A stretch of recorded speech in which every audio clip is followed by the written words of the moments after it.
Navaratri special வெள்ளை கொண்டக்கடலை சுண்டல் எப்படி பண்ணலான்னு பார்க்கலாம். ஓவர் நைட்டு கொண்டக்கடலை ஊற வச்சு வேக வச்சுருக்கேன். நல்லா வெந்திருக்கு. இந்த அளவுக்கு வெந்தால் போதும். ஒரு ஸ்பூன் எண்ணெய் விட்டுக்கலாம். ஒரு ஸ்பூன் உளுத்தம்பருப்பு, ஒரு ஸ்பூன் கடுகு போட்டுக்கலாம்.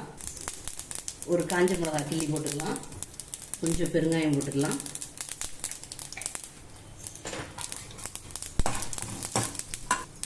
கருவேப்பிலை போட்டுக்கலாம்.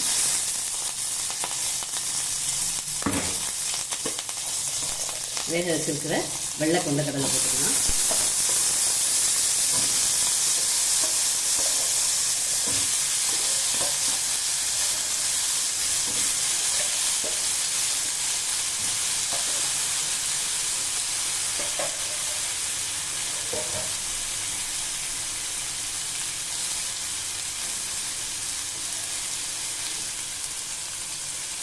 வேக வைக்கும்போது உப்பு போட்டு தான் வேக வச்சுருக்கேன். அதனால் கொஞ்சமாக சால்ட் போட்டுக்கலாம்.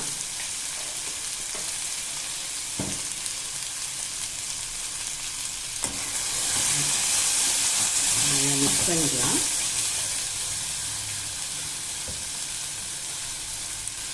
இதில் ஒரு ஸ்பூன் தனியா, கடலைப்பருப்பு, மிளகாய் வத்தெல்லாம் வறுத்து அரைச்சி பவுட்ரு போட்டுக்கலாம்.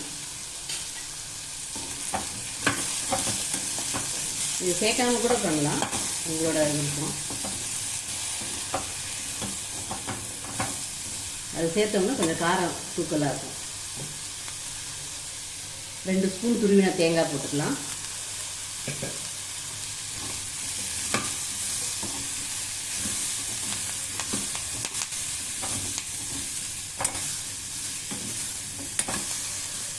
அவ்வளோதான், அடுப்பு ஆஃப் பண்ணிடலாம்.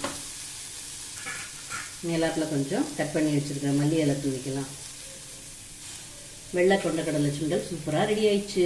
உங்களுக்கு இந்த வீடியோ பிடிச்சிருந்ததுன்னா லைக் பண்ணுங்கள், ஷேர் பண்ணுங்கள், சப்ஸ்கிரைப் பண்ணுங்கள். பக்கத்தில் இருக்கிற பெல் ஐக்கானை கிளிக் பண்ணிங்கன்னா நான் போடுற வீடியோஸ்லாம் நோட்டிஃபிகேஷனாக வரும். தேங்க்யூ.